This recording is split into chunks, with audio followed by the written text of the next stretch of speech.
عنوان: غرور کا سر جھک گیا، نبی کریم صلی اللہ علیہ وسلم کا معجزہ اور ابو جہل کی رسوائی۔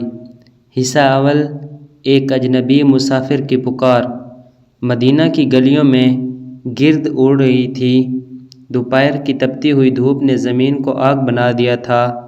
ایک اجنبی مسافر، جس کا نام حاتم تھا، ایک طرف اپنے اونٹ کی رسی تھامے کھڑا تھا اور دوسری طرف اپنی خستہ حال چادر سے پسینہ پونچھ رہا تھا۔ اس کے چہرے پر دکھ اور مایوسی کے گہرے سائے تھے۔ وہ حجاز کے کسی دور دراز گاؤں سے آیا تھا۔ وہاں کے لوگ نیک دل اور سیدھے سادے تھے، اس لیے اس نے کبھی دنیا کی چالاکیوں اور دھوکے کا سامنا نہیں کیا تھا۔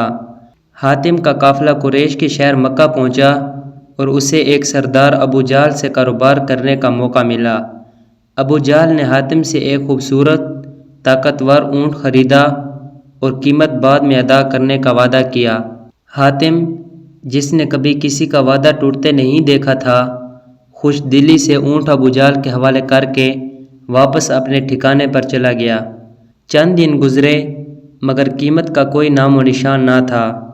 جب حاتم ابو جہل کے پاس گیا اور نرمی سے اپنا حق مانگا تو ابو جہل کے چہرے پر غرور اور نفرت کے آثار ابھر آئے۔ کیا تم مجھ سے اپنے چند سکوں کے لیے تقاضا کرنے آئے ہو؟ ابو جہل نے زور سے کہا، دفع ہو جاؤ، میں تمہیں ایک پائی بھی نہیں دوں گا، اور اگر دوبارہ میرے پاس آئے تو یاد رکھنا، یہ شہر تمہارے لیے تنگ کر دوں گا۔ حاتم کے دل میں طوفان برپا ہو گیا۔ وہ کمزور اور مسافر تھا، جبکہ ابو جہل قریش کا سردار اور ظالم انسان۔ حصہ دوم: مذاق جو معجزے کا سبب بنا۔ حاتم شہر کے دوسرے لوگوں کے پاس انصاف کی دہائی دینے گیا، مگر قریش کے لوگ ابو جہل کے دوست تھے۔ وہ سب حاتم کی حالت پر ہنسنے لگے۔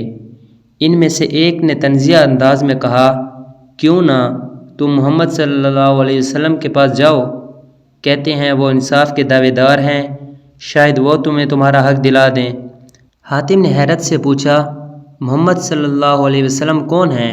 ایک اور شخص ہنستے ہوئے بولا، وہ شخص جو کہتا ہے کہ وہ اللہ کا نبی ہے۔ جاؤ دیکھو، کیا وہ تمہاری مدد کر سکتا ہے؟ حاتم کے پاس کوئی اور راستہ نہیں تھا۔ دل میں امید اور خوف کا ملا جلا احساس لیے وہ نبی کریم صلی اللہ علیہ وسلم کی تلاش میں نکل کھڑا ہوا۔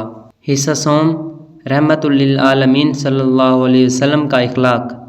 جب حاتم نبی کریم صلی اللہ علیہ وسلم کے پاس پہنچا تو آپ صلی اللہ علیہ وسلم اپنے صحابہ کے ساتھ بیٹھے تھے۔ حاتم نے سلام کیا اور اپنی حالت زار بیان کی۔ اس کی آنکھوں میں آنسو تھے اور لب لرز رہے تھے۔ آپ صلی اللہ علیہ وسلم نے اس کی بات خاموشی سے سنی اور نرم لہجے میں فرمایا، فکر نہ کرو، اللہ تمہارے ساتھ ہے، آؤ میں تمہیں تمہارا حق دلاتا ہوں۔ حاتم حیران رہ گیا۔ وہ سوچ رہا تھا کہ قریش کا کوئی اور شخص تو اس کی بات سننے کو تیار نہ تھا، مگر یہ انسان کس قدر نرم دل ہے۔ حصہ چہارم: ابو جہل کے دروازے پر۔ نبی کریم صلی اللہ علیہ وسلم حاتم کے ساتھ ابو جہل کے گھر کی طرف روانہ ہوئے۔ راستے میں حاتم کا دل زور زور سے دھڑک رہا تھا۔ وہ خود سے کہہ رہا تھا، کیا یہ شخص ابو جہل جیسے متکبر سردار کے سامنے کچھ کر پائے گا؟ جب آپ صلی اللہ علیہ وسلم ابو جہل کے دروازے پر پہنچے تو دستک دی۔ اندر سے ابو جہل کی گرجتی ہوئی آواز آئی، کون ہے؟ جیسے ہی اس نے دروازہ کھولا اور سامنے نبی کریم صلی اللہ علیہ وسلم کو پایا، اس کا چہرہ زرد پڑ گیا۔ آپ صلی اللہ علیہ وسلم نے نرمی سے فرمایا، اس مسافر کا حق ادا کرو۔ ابو جہل نے کانپتی ہوئی آواز میں کہا، جی ہاں، ابھی دیتا ہوں۔ وہ اندر گیا اور سونے کے سکے اور چاندی لے کر آیا۔ حاتم کی آنکھیں حیرت سے پھٹی کی پھٹی رہ گئیں۔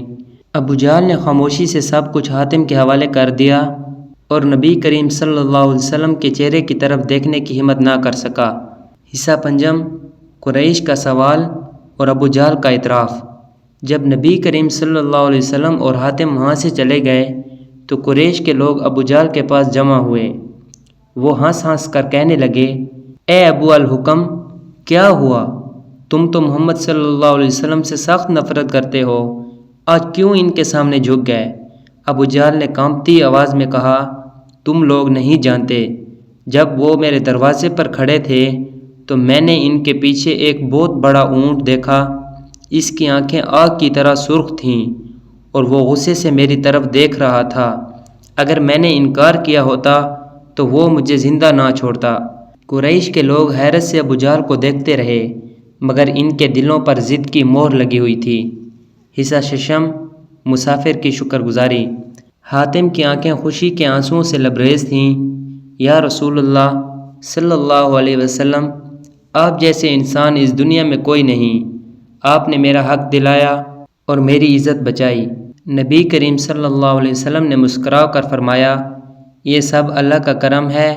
انسان کو ہمیشہ سچائی اور انصاف کے ساتھ کھڑا ہونا چاہیے۔ حاتم ایمان لے آیا اور اپنی بقیہ زندگی اسلام کی خدمت میں گزار دی۔ سبق: یہ کہانی ہمیں سکھاتی ہے کہ نبی کریم صلی اللہ علیہ وسلم ہر مظلوم کا سہارا ہیں۔ اللہ تعالیٰ اپنے نبی صلی اللہ علیہ وسلم کے ذریعے ظالموں کو بھی عاجز کر دیتا ہے۔ ایمان والے کو اللہ پر بھروسہ رکھنا چاہیے، کیونکہ مدد وہیں سے آتی ہے جہاں سے انسان سوچ بھی نہیں سکتا۔